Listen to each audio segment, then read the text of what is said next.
Македонија денеска одбележува 123 години од смртта на македонскиот револуционер и борец за слобода Гоце Делчев. Бројни делегации и граѓани положија цвеќиња и се поклонија пред неговиот гроб во црквата Свети Спас.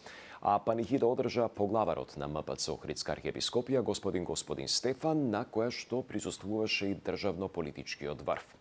Таму е Маја Становска, ја вклучуваме во живо во централните вести. Маја, на настанот беа и премиерот Мицкоски и лидерот на опозицијата Филипче, кои еве и во оваа прилика разменија жестоки критики, особено околу уставните измени и односите со Бугарија. Повели да чуеме што точно си порача. Да, Борче, денеска со низа настани беше одбележена 123 годишнината од смртта на македонскиот револуционер и великан Гоце Делчев. Овде во црквата Свети Спас, која иако сега веќе пред околу 1 час е затворена, сликата утрово беше сосема поинаква, каде што беа собрани бројни граѓани да му дадат почит на великанот Делчев. Практично овде утрово беше одржан и молитвен помен од страна на господин Стефан, а свежо цвеќе положија и повеќе представници од државно-политичкиот врв.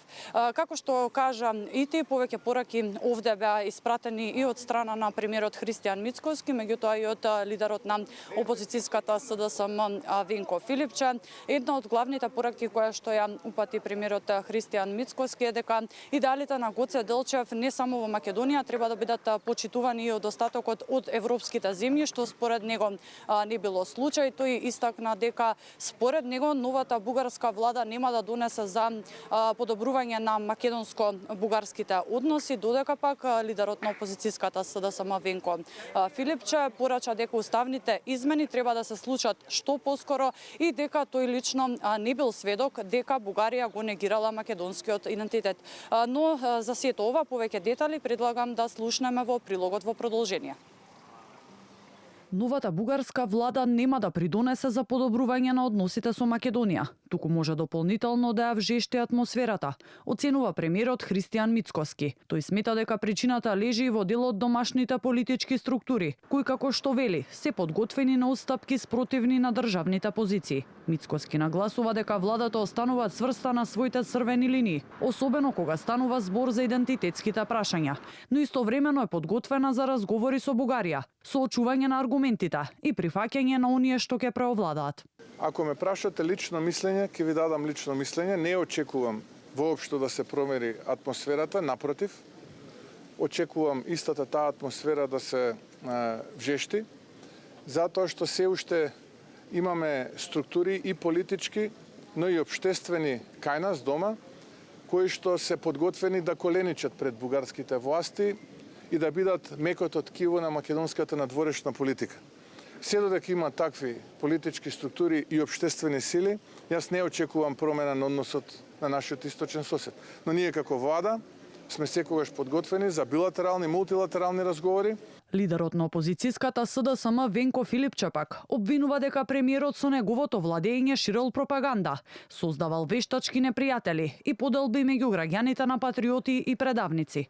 Филипче вели дека не слушнал бугарската страна да го негира македонскиот идентитет и според него не постои реален ризик од уставните измени. Ние никаде од Бугарија не сме слушнале дека го негира нашиот идентитет. Ниту пак нешто е направено во време на владите на Социјалдемократскиот сојуз на Македонија со цел и резултат да се загрози нашиот национален идентитет. Сите се согласуваат дека нема никаков ризик. Кој е ризикот од уставните измени? Зошто крира вештачки непријатели? Грците, бугарите и така натаму. Ама тоа е начинот на кој што човекот владее со својата пропаганда, своите лажни вести. Во меѓувреме, во Бугарија се очекува мандатот за состав на новата влада да му биде доделен на Румен Радев до крајот на неделата. Тој уште на денот на изборите изјави дека очекува Македонија што поскоро да го исполни договореното и да ги внесе бугарите во уставот. Маја, во црквата Свети Спас беше и ко-председателот на историската комисија професорот Ванчо Ѓоргиев, но тој не сакаше да даде изјава за медиумите. Меѓутоа, попладнево се појави на партиската трибина на ВМРО ДПМН посветена токму на Гоце Делчев. Открили како тече работата во овие 2 години по промената на составот?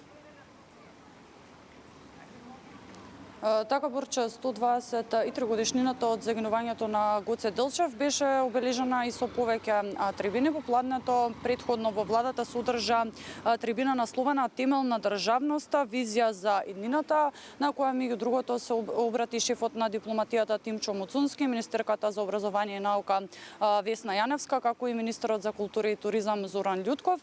Споменаити во овие моменти привршува трибината во седиштето на партијата на ВМРО ДПМН, насловена на следството на Гоце Делчев низ политичката призма на Македонија, каде што меѓу другото се обрати и председателот на македонскиот тим од заедничката историска комисија Ванчо Ѓоргиев. Тој пред малку заврши со неговото обраќање, па тука да слушнеме што порача тој. Делчев е реален историски лик. Не е мит. Деној веќе 100 пати не слуша приказката. Но тоа е историски лик кој што добил митолошки елементи пред се заради неговото значење, заради вербата на луѓето во него, заради довербата што имале кон него и заради тоа што станал патоказ на една борба, на една идеја до нејзината конечна реализација. Сите обиди за било каква дисквалификација на ликот и делото на Гоце, сушност, едноставно ќе кажам, се достојни за презир и осуда. Така, како што кажавме, Гоце Делчев пред точно 123 години беше убиен од османлиската војска на само 31 годишна возраст. Тој беше еден од главните носители на идејата за слободна Македонија. Неговата мисла дека светот е поле за културен надпревар меѓу народите е мисла која што е актуелна и до ден денес. Како што можевме да забележиме пред малку, вратите на црквата беа овде повторно отворени. Има голем број на странски посетители кои што исто така влегоа внатре во црквата на неговото вечно почивалиште да му оддадат почит. Тоа би биле за сега сите детали од овде, Борча. Така, ти благодарам. Маја Стојановска во живо околу одбележувањето и пораките испратени по повод смртта на великанот Гоце Делчев.